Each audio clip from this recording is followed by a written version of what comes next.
What's up, everybody? How is everybody doing? What's going on? Hold up.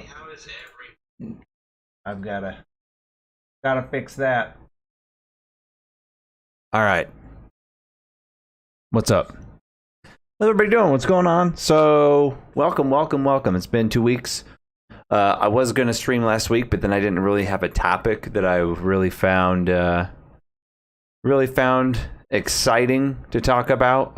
Not ones that really rang with me in the moment, but I've got a couple in the pocket now. So for future references, the next few streams will be the next one is going to be more mental health based again, but not specific to any gender. It's going to be about nostalgia and how nostalgia can it feels really good. I'm a sucker for nostalgia, but how it can, not just in gaming, not just in video games, but in other things, in life in general, how nostalgia can be a trap. So that's going to be next week.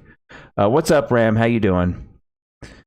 Cheap whiskey, PC hardware. I'm actually not physically building a PC on stream today. The title may be a bit misleading. We're going to talk about gaming peripherals, my experience building PCs, what's available right now, and if you are looking to build a PC, it is I would wait because there's shit right around the corner, and you're going to have some great options coming up if that's what you're looking to do.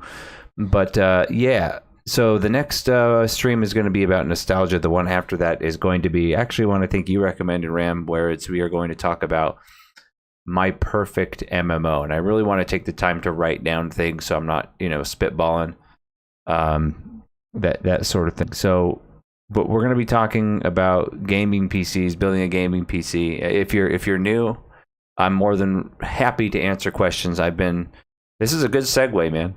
This is a good segue to just lead into what I was going to talk about. So, how I started even doing PCs, because I've always been a gamer. I was a gamer ever since I was a kid, and I had an Atari 2600 and then a Super Nintendo after that. But then later on, moved on to PC, mainly because, of MMORPGs was the biggest reason. That and like Warcraft and StarCraft and Telnet. The MUDs you could do on Telnet were huge for me. They blew my fucking mind away back then, in the mid 90s. So how I got into PCs? Well, my dad, I remember he bought a 486 DX2. Ran at 66 megahertz. It was either 66 or 33. I think it was 66 megahertz. But my uncle was huge into PCs. He worked for a huge computer company, and he got my dad a good deal, and we got a computer. And I was blown away by this thing. I thought it was amazing because at that point, the only computer I really played on was the shitty little shitbox Macs at school. And my grandma had a 386, and I'd play Tetris and Carmen Sandiego on that old piece of shit where the entire screen was always orange. Everything on the screen was orange. Yeah, it dates me a bit. But I started playing games. I had to figure out, because my 486 didn't have enough RAM when Windows 3.1 was running, that the only way I could get Doom to run was to boot the computer up in DOS and do the commands to get it to run, because it freed up the memory that Windows was using if I was just running shit from DOS. So I actually started to learn DOS really well. And I really, really enjoyed it. You kind of feel like a little fucking hacker when you're sitting there playing a computer as a kid. And then over the next few years, we got a 14 4K modem. We upgraded the RAM from 4 megabytes of RAM to 8. Yeah, it was a big deal. And I started playing games like King's Quest and Space Quest and Warcraft 1 and Warcraft 2. And I thought it was just absolutely incredible. It was a whole new way to game. But there wasn't any games really with amazing stories like there were on console, the Final Fantasy games, Zelda games, and things like that. It didn't really exist in the same way. The RPG didn't exist in the same way on PC. King's Quest, Space Quest, they were RPGs, but they were adventure games more so. And I really, really enjoyed it. So I got really interested in how a computer even works. The guy that lived across the street from my family was a huge computer guy too, and I just pick his brain non-fucking stop every time I saw him at church when I still, was a good kid, when I was a good person still. And I went to church, and Yeah, it was. I would just pick his brain about stuff and try to get as much information. The first PC we had was a 486 as well. My parents got it from my mother's business. Nice, nice. So you identify with the good old 486. And then the first time I was really like, I want to learn how to do this was when I couldn't play StarCraft 1 because my computer's processor wasn't fast enough. So I was doing all the research in the school library trying to figure out how the hell that all that shit works. Because remember, the internet was pretty sparse. I went online and looked a lot too, but the internet was really only super accessible at any reasonable speed at school or a library. So we were still on dial-up shit in my house.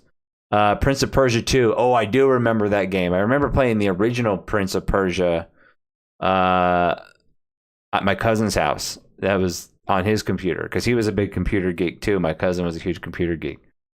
So yeah, I wanted to upgrade my computer, and I remember taking it into the computer shop, and I was like, I want to upgrade my computer. And he's like, well, what do you want? And I said, well, StarCraft 1 says I need a Pentium 90, so let's do that. And he's like, oh, we can do a lot better than that. So he hooked me up with an AMD K62 300. And 300, going from 66 megahertz to 300 megahertz on a Windows 95 system was insane. I loved it, and that's what really got me hooked. And so I started taking computer classes in high school and junior high, and I started figuring out just by trial and error how to build them. And long story short, too late. I've been building PCs ever since. Every computer I've ever owned since then, starting from this little raggedy shit box that I put together with just parts I could get my hands on from school, all the way up to now where, I have like a $3,000 rig, and I build it all. It's all RGB'd the fuck up.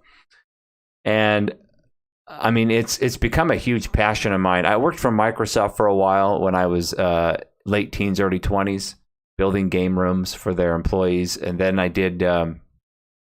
I was the lead technical manager for a computer company of about 100 employees for about 3.5 years. And I love fixing computers. I love building them, all that shit about it. Software I'm not as big on, like figuring out software problems. I can do it, but I'm not a huge fan. That's my weakest point. My next point that I'm strong is weaker than the hardware, because that's where I'm strongest. But the before hardware, where I'm kind of in the middle of the road, is networking. I know networking quite well, all the protocols and stuff, but I don't know enough to be a straight up network administrator like a friend of mine is. So, but I know more than just the basics there. I know it quite in depth. I could probably study for a few months and become a network administrator if I wanted to hate my life and do that full time, which I don't. I'm already in the tech industry right now as an employee for a huge hardware company, so that scratches the itch a little bit. But I wish I could just build gaming PCs all day for money. That would be a really, really fun. So gaming has evolved quite significantly on PC. Everything, as I said on my console episode, consoles hardware and PC hardware, they're virtually the same at this point. There's literally almost no difference between the hardware. Like the most comparable thing a console's hardware to is a gaming laptop, right? They're very, very similar. They're more compact in consoles. They're made to take on a little more heat, but they go a little slower speeds than a desktop does. But they're the same hardware. There's no longer any distinction. There's no longer any unique hardware made just for the consoles anymore. So you're starting to see a lot of cross platforming, where you can play with people on console. You see that in like Destiny and in Division series and in Final Fantasy 14 and other MMOs coming up. You can do that. They're really starting to bleed everything together because it's the same hardware that can all talk to each other much easier. So if you're in the market, as we saw over this last shit show of a couple years, how obviously inflation's a big deal, but also we have gougers because of the silicon and the transistor shortage that was happening, and we're still not quite out of, but it's dwindling down, where you couldn't get your hands on graphics cards mainly. CPUs were really hard, but not as hard as GPUs to get. If you wanted a good CPU, you maybe would pay, the scalper price would maybe be $100 to $200 over MSRP, while GPUs were significantly more. They were going $300, $400, $500, $600 above MSRP for quite a while now there, but we're starting to see it come back down now. A lot of GPUs are far more available and much closer to their MSRP. There's some of them have hit MSRP, especially AMD's cards. A handful of the lower tier NVIDIA cards have hit MSRP. Even the 3080 is really close, but now they're all within $50 to $150 from MSRP for all the RTX 3000 series cards. So we're seeing that change back to be a little more normal. Again, things are going to be more expensive because the dollar's worth, fucking less now, thanks to our shit show of a government. But it is what it is, right? For those of you unaware, if you're looking to build a new PC, because I'm kind of the guy my friends go to when they're looking to build a new PC of, hey, what should I get? What makes the most sense, right? And again, it depends on what you're playing at. In my opinion, 1440p at 144 hertz or higher refresh rate is the sweet spot. That's the most cost-effective spot. You shouldn't be, unless you're broke ass poor and just trying to scratch something together, you shouldn't really be building for 1080p only anymore. I mean, it's the cheapest way to get into the gaming, but build 2K. 2K is still relatively inexpensive by comparison. The cost increase isn't that much, and the quality of your gaming experience is going to be far, far higher if you are looking to build a PC for those reasons. Now, 4K I don't really recommend at this point. 4K will be standard eventually, but I don't see myself building and playing something at 4K for quite a while, mainly just because you're barely going to notice 4K on a 32-inch curved screen. Barely, probably not. You probably won't tell much of a difference between 2 and 4K at that resolution. At that size of screen. And then if you pump it up and get a bigger screen so you can see it better, it means you kind of got to sit a little further back from your screen to see everything clearly. Not only that, but that the cost of getting acceptable frames per second at 4K, it's going down, but it's still far too high for my taste for the cost benefit analysis. It fails the cost benefit analysis in my eyes right now. As far as I know, math, this was originally his topic. CPU prices flattened out pretty quick here in Israel. GPUs have normalized almost. Yeah, it's about the same here in the States.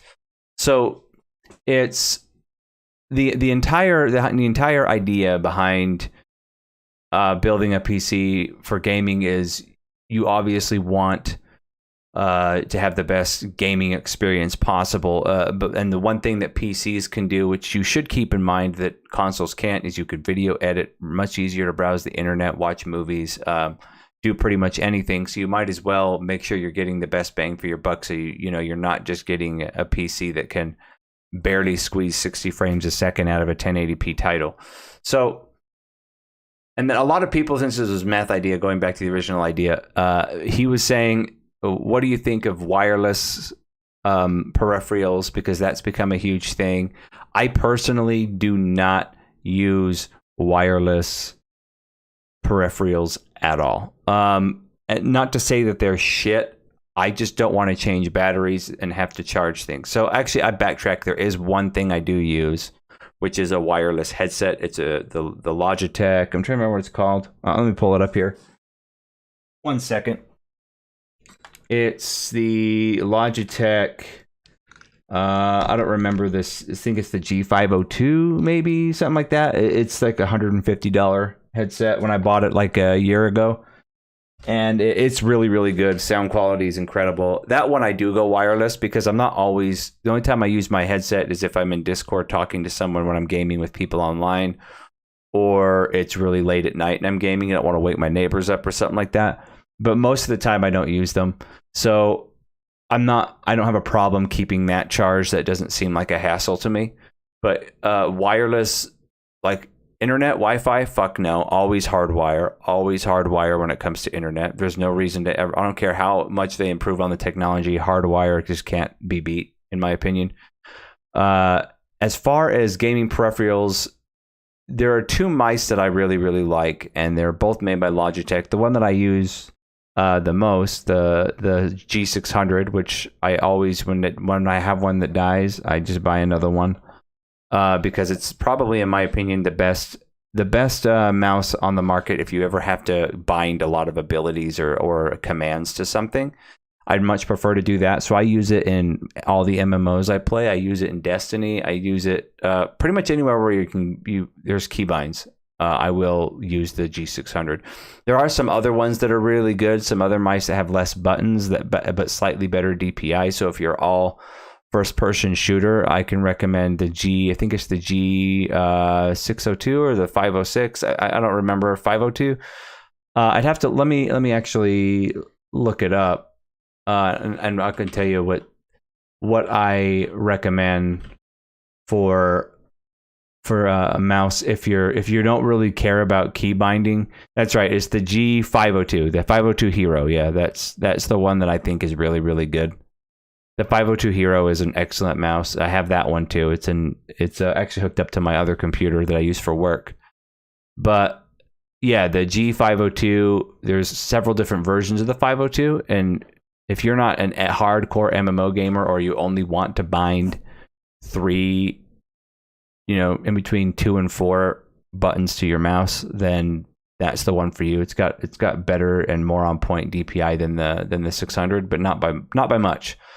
So, and again, what sensitivity you like things on is completely up to you. It has nothing to do with, it's personal preference.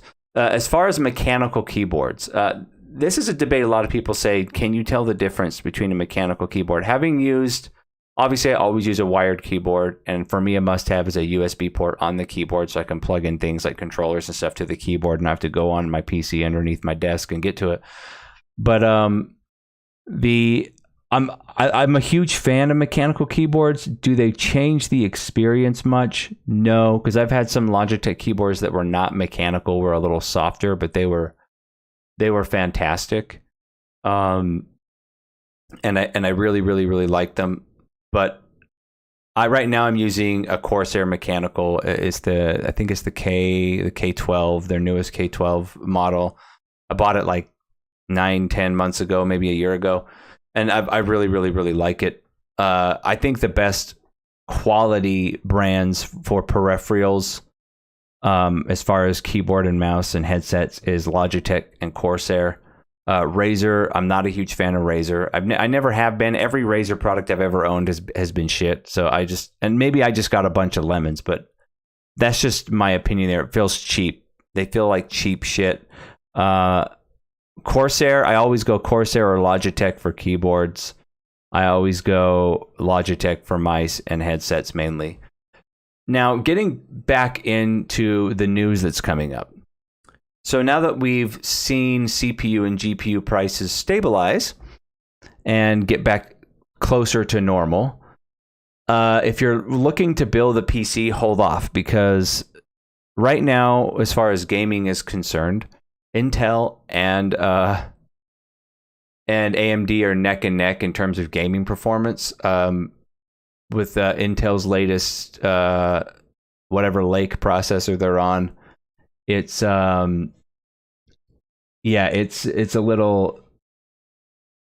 little bit of a shit show, but they squeeze out more frames, like by 5 to 10 frames more than AMD's CPU in like 1 or 2 titles, but AMD beats them out mostly. Emulation, a TKL or 60% keyboard is a real game changer, so long as you don't need the numbers block. I have to have a num lock. I have to have the keypad, man. I can't fucking do it without. What's up, Galantis? How you doing, man? Yeah, I think this is going to be a pretty fun topic to talk about. It's going to be a short topic, but it's going to be a good one for sure. So, as far as we have the new, what's the new Intel Lake thing called? I'm trying to remember. I was looking at it the other day. It's I know it's the 12700K. And then there's the 100 and Alder Lake. That's what it is, Alder Lake. So there's the 12700K and the 12700KF. And then there's the i9, which is a total waste of money in my opinion, because you get 2 more cores and 2 more threads, but it's ultimately doesn't play any games any faster than the 12700K. If you're looking for workspace performance, AMD is still the way to go, if that's important to you at all, like rendering things and stuff like that. when it comes to peripherals. Oh yeah. So what we're looking at here is right now the king of the hill for AMD is for gaming and productivity is the 5950X, which beats out Intel's chip on most multi-threaded tasks, but Intel still wins in some, and Intel still wins in some games too. And the 120, I think it's the 12900K, the i9. Let me see what the i9 is, and they're competitively priced, which is exactly what you want to see. Because I'm telling you right now, both Intel and both Intel and the 12900K, both Intel and AMD they're still corporations. They still want your money, right? They're still got corruption and shit, and they're just trying to make a quick buck off you for sure.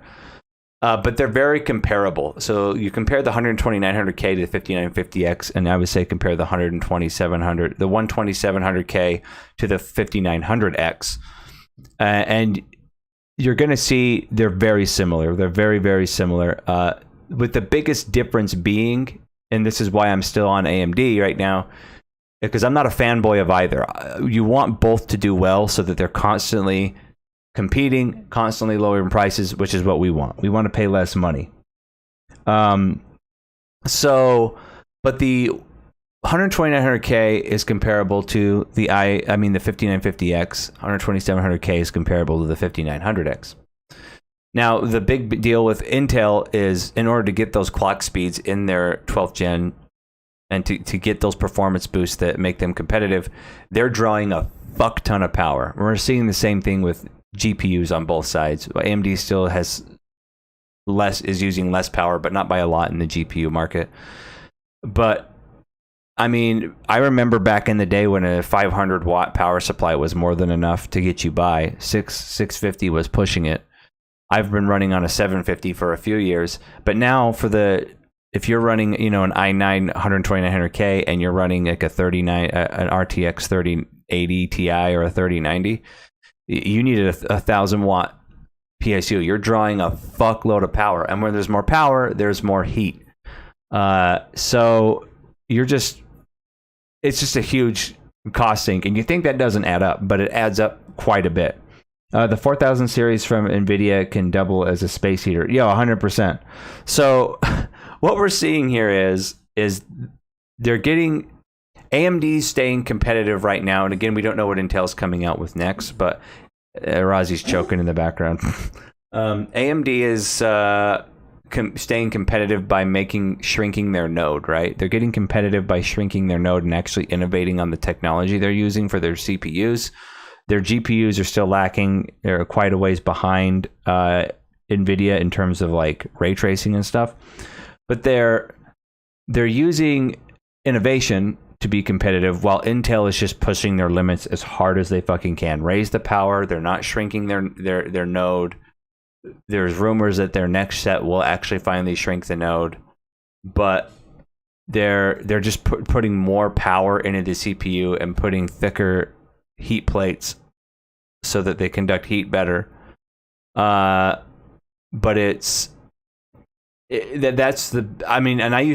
loved when the i7 came out. When the Core 2 Duos and the Core 2 Quads came out, man, I was Intel all the way. They were just shitting on AMD. But we're not seeing that anymore for sure. And for the last 5 years since, AMD came out with these processors, it's been awesome. I mean, a perfect comparison. Hold on, Razi, knock it off.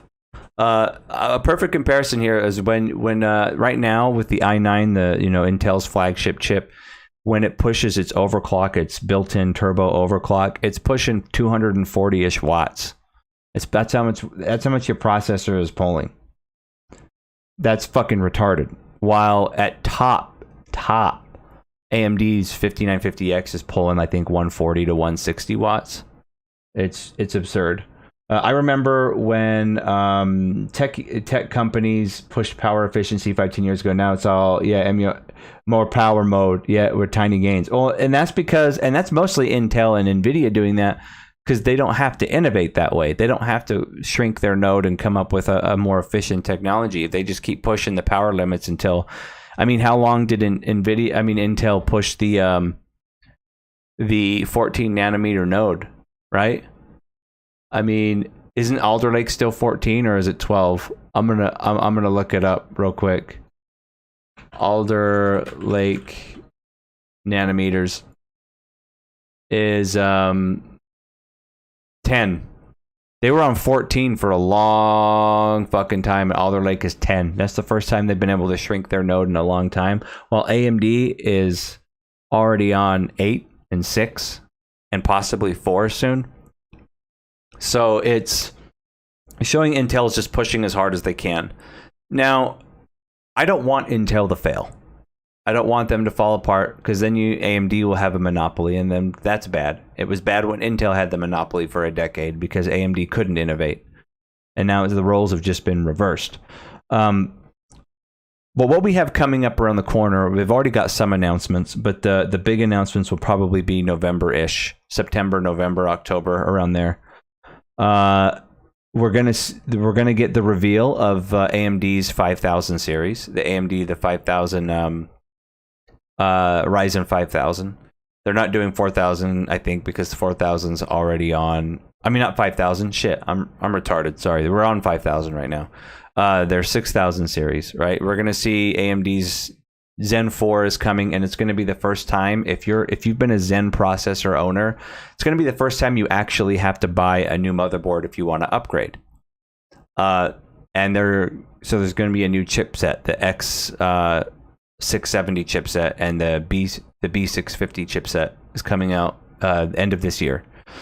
So it'll be the first time, if you are original AMD Ryzen adopter, it'll be the first time you have to, if you want to upgrade, you have to buy a new motherboard, and you don't have to buy new RAM because it's backwards compatible with DDR4, which brings us to the topic of the fact that DDR5 is now going to be supported. Alder Lake already supports DDR5. However, at this moment in time, DDR5, especially when you're talking about gaming, is completely fucking meaningless. Those speeds don't make a difference in frames per second, DDR5, DDR4. And they won't for a while, because that's just way overboard. In the same way that when AMD released, AMD's not the only ones, when AMD released the next gen PCI Express for the NVMe drives and the GPUs, it's not even close to using it, because that many lanes, there's no reason to, because there's just no game especially, but most software doesn't need that kind of speed or power, so it doesn't take advantage of it. Yeah, if you get a decent motherboard, you have 3 gens of CPU slot in about 5 or 6 years. Yeah, and that's how it should be. While with Intel, every single fucking time they've released a new generation of the i7, i5, i9, i3, you need a new fucking motherboard every fucking time without fail, including Alder Lake. You have to buy a whole new platform. Have they announced if they're going to the same route with AM4 and allowing multiple CPU cards on the same motherboard? Yes, they are. They anticipate that AM4 is done with. AM4 is what we're on right now, Galantas, with the Ryzen 1, 2, 3, and 5000 series. 4000's laptops, mobile, but we've had 5-6 years, right, on AM4, and AM5, I think, is the new motherboard for Zen 4. I think that's what it is. They rename it, or they call it, yeah, it's AM5. So the new one is going to be AM5. So your current motherboard, okay, I see what you're saying. That's what you meant. All right, so yeah, your current motherboard, if you have a Ryzen processor, will not be compatible with the new Ryzen chips that come out. But they're shrinking the node again. They're bringing up instructions per clock. IPC is going up another 15 to 20% from the early leaks that we've seen. So whatever Alder Lake did to improve and beat AMD in some games and stuff, the new AMD chips are going to blow Alder Lake out of the water easily and at a competitive price point. But will Intel bite back? Will Intel have something else coming where maybe they'll finally get down to 8 nanometers, stop pushing power draw so much, and decide to keep one motherboard, one chipset for a few years instead of just releasing a new chipset every year or two? While AMD does say that AM5, to answer your earlier question, Galantis, AM5 is going to stick around for, again, like AM4, 5 to 6 years. So Zen 4 and Zen 5 will be on AM5. And so, and I think, I mean, there's only so far they can push the nodes on this, right? So we're going to see how long it lasts. I'd anticipate AM5 lasting for, if I had to bet money, 4 years, maybe 5. I don't think it'll be quite as long of the tooth as AM4 was, but AM5 is going to be around for a while. So yeah, now let's talk. So if you're in the market and you're like, I've been wanting to build a new PC, I would wait regardless of whether you want the new platform or not. The reason why is because, and if you go to the new platform, don't get DDR5 right out of the gate because it's expensive. I would instead stick with DDR4 until you see benchmarks and things come out that actual show visible improvements in performance when DDR5 is used. Then you can buy new RAM and throw it in the motherboard. But you should wait to build anything, because once AM5 is announced and everyone wants the new hotness, and Intel announces and everyone wants the new hotness, and the same applies to GPUs, right? Because right now the power draw on GPUs is insanely stupid. Like idle 3080s are pulling 250 watts, and then, you know, as you game, it just ramps up, you know, let alone the 3080 Ti and the 3090 and the 3090 Ti, for fuck's sake.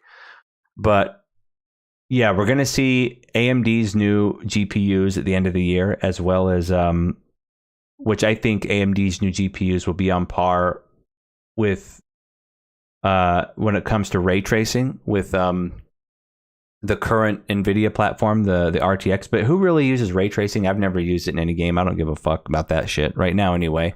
Until I can get ray tracing and a steady 144 frames per second on a medium high budget card, I don't care about ray tracing. It's a gimmick to me until it just is what graphics cards do by standard, and it doesn't punch performance so bad.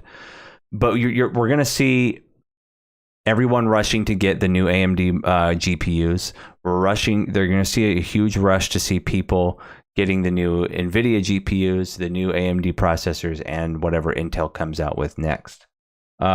Wait for the new hardware, buy secondhand 5800X 3D. Yeah, the 5800X 3D is actually performs quite well. It's actually the best in terms of frames per second. It's the best gaming CPU on the market right now for performance per dollar. 6700 XT or 7700 XT in BAM, 144p, 120 hertz for the next 5 years. Yeah, that's what I was going to say. So what you need to do is, if you plan on buying the new platform, which I intend on buying just because that's my one weakness. Gaming hardware and PC building is the only thing I fucking frivolously spend money on that I don't need to. I mean, right now I'm rocking, I don't need anything that's new, right? Because I play MMORPGs, a little bit of first-person shooters, horror and adventure games, and RPGs like Elden Ring, right? And I have two 32-inch curved MSI screens that are 144 hertz, 2K resolution. I have an AMD 5900X, 32 gigs of DDR4 3600 RAM, an RTX 3080 Founders Edition, 750 watt power supply, a pretty sick Corsair RGB case and liquid cooling. I don't need any of that shit, right? I don't need any of the new AM5 shit, but I'm probably going to get it anyway. And you know what? If Intel comes out with something at the same time that's faster and better, and they tell me that they have plans to keep the same chipset for a while, I'll give them a good hard look too, but I don't think they're going to do that. But yeah, AM5 is coming out. So there's going to be people like me going for the AM5, and just like you said, I'll be selling a lot of my current PC parts on the used market to make back some of the money I spent. So someone will get lucky. But even then, the fact that new stuff comes out is going to drive down naturally the MSRPs of all AMD and Intel last gen, which is right now current gen, but it'll be last gen at the end of the year. It's going to drive all of that down. And if all you want to do is pay, to have a 1080p or a 2K gaming experience, yeah, do exactly as Wooly Ram just mentioned. Just buy, a 5800X 3D CPU or a discounted 5900X CPU or shit, a 5600X, right? I think they made 5600X. Throw in 16 gigs of 3600 DDR4 RAM, which will be cheap. Throw in an NVMe drive, like a 1 terabyte NVMe drive, and maybe a regular hard drive for backup shit, and get your hands on like an RTX 3070 Ti or a 6700 XT, and you'll be fucking good for years. You could play at 1440p, no problem, getting over 120 frames a second. That would be my recommendation. So wait, because whether you want to buy used product, discounted last gen product that's still new, or you want to buy the new hotness, man, you got to wait. Just wait. Don't spend your money right now. It's kind of funny because I had a friend who was messaging me on what to buy. He was going to get a 5900X, and I told him what I have and what works for me. And he literally like 2 weeks later is when AMD made their announcement about AM5, and that the full review and the full reveal is going to be later this year. So, but he's not losing out on much, because if he gets the 5900X and he builds now, he did build then, and that was like a month ago. If he did build all that, that computer is still going to be good for him for gaming for a long time. I mean, the son of a bitch was streaming on a 6600K, I think, or an 8800K. Really old Intel CPU. Don't skip on a good screen. It's a bit of a rabbit hole, but a good monitor is a decade-long investment if you get it. 100% agree. Your screen is really important. Again, remember, the sweet spot, in my opinion, is 27-inch screen or bigger. I like bigger screens. I like to rock around 32 inches. 32 to 36-inch screen is where I'm at. Curved. I didn't think I'd buy into the curved height bullshit, but man, I really love these curved monitors, and I don't want to go back. I'll never go back. A curved monitor, 32 inches or bigger, 120 hertz minimum. But I would still recommend you try to find one that's 144. And you can get them at reasonable prices, even with inflation the way it is. Like, you get a good curved 32-inch monitor for $350, $400, and it'll be at 2K, and it'll be exactly everything you need to do. Tons of controls to alter, blue light and all that shit. So yeah, don't skimp on your monitor. If you're in the market to build a PC, and this is another big recommendation, because a lot of people tell me their budgets for what they want to build. I say, well, what do you want your gaming PC to play? Or what do you want it to do? And they'll tell me, and I'm like, okay. In my head, I'm instantly like, all right, you're in the $1,200 range, $1,300 range. And then they say, but my budget's $700. I'm like, that's not realistic, man. Instead of buying a $700 and building a $700 PC and upgrading it later, just wait. Get the $1,300, the $1,200, the $1,100. Don't buy pre-built. Building a PC is very, very easy. Pre-builts, I mean, there are very few companies that make a decent pre-built, but even when you find one that makes a good, solid pre-built, you're always going to pay a premium. If money's no object, then have at it. But most people, money is an object. So yeah, I would be very careful. Don't buy pre-built unless you have no other choice. And I know for a while there, people were buying pre-builts just to get the GPUs inside, but that's no longer an issue. Scalping is mostly over for PC parts, but it may, and in fact, I expect the GPU and CPU shortage to come back when AM5 is released and the new NVIDIA and AMD GPUs are released, because of just it's the nature of the beast. The scalpers are going to take advantage of it, but I don't think it'll be as bad as it was with the Ryzen 5000 series or the RTX 30 series. I don't think it's going to reach near those levels, but it will be back, and prices will go up again. Probably not by a lot, but I think they will. Scarcity is going to breed, FOMO and all that shit, and that's just the nature of the beast. Galantis, if you're still here, I know you haven't seen him for a while. Let me pull a little Raz up. Come here, buddy. Little Raz is still kicking it. He's still alive. He's still here, huh, buddy? Still the same old monster. Just hiding behind. Say hi, buddy. But yeah, he's still here. Stinky boy. Getting into trouble all the time. He's 13 this September, man. Razi's gonna be 13 this September, and he's still rocking it, dude. He's still as active. I mean, not as active as ever, but he hasn't slowed down much. So it's a good time. Yeah. There he is. But anyway, guys, that's really what I wanted to talk about, and the point I wanted to get across is if you're looking to build shit, give it time. Wait to see what AMD shows at their showcase. Wait to see what Intel shows. Wait to see what NVIDIA is going to show us, and then watch prices from there if you're going to build a PC. If you're interested in getting help building a PC, if you're new to it or you need recommendations, you can join my Discord and ask me. I'm more than happy to help. PC is, my guilty pleasure. I get a boner over fixing computers and helping people with, recommendations and giving them advice and help with building something. So, yeah, more than happy. If you want to reach out, you can reach out. A half decent DAC amp is also very nice. No need to splurge. $50-$60 will get you all you need. Yeah, absolutely. Yeah. So that's another thing I wanted to mention. If you're gonna spend, guys, $1,000, $2,000, $3,000 on a PC, make sure you surge protect the fucking thing.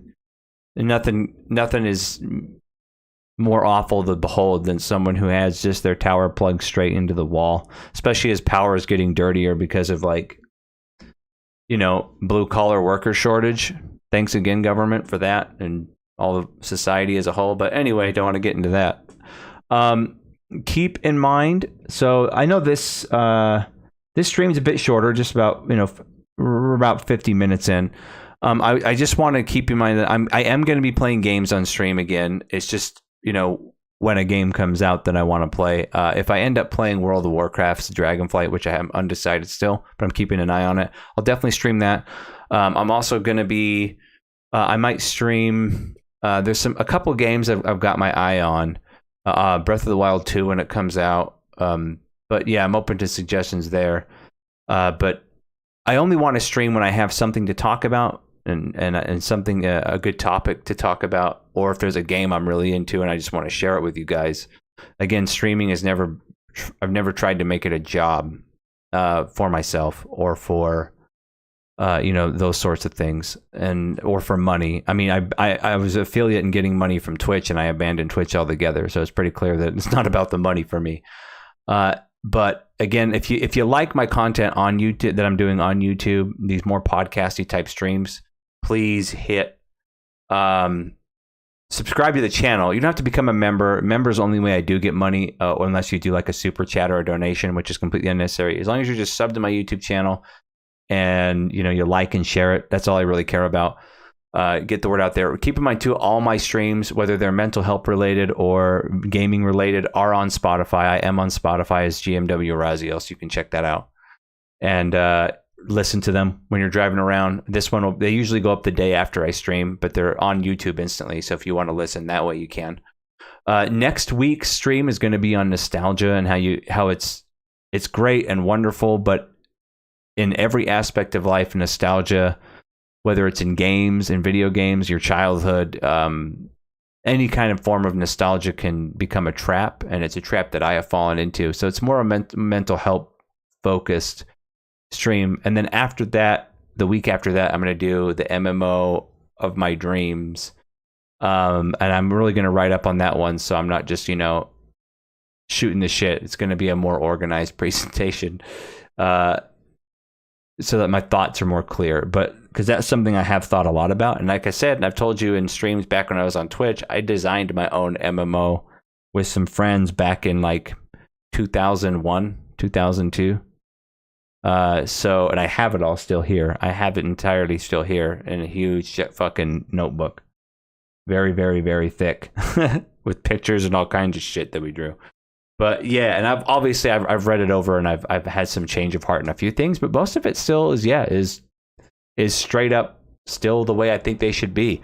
But guys, thanks so much for the support. Remember again, I really appreciate all the support, and for if you follow and share this with people, anyone who thinks is interested in the things we talk about and in the fact that I don't sugarcoat shit. So thanks everybody for coming by. Tangent, do you consider Elden Ring a AAA game? I didn't see that, Wally Ram. Yeah, it's a big studio game. So it is, and it's one of the rare ones that's actually really fucking good. But anyway, everyone have a fantastic weekend. Take care of yourselves, be safe, and I'll see you next week. And as always, my friends, keep it real.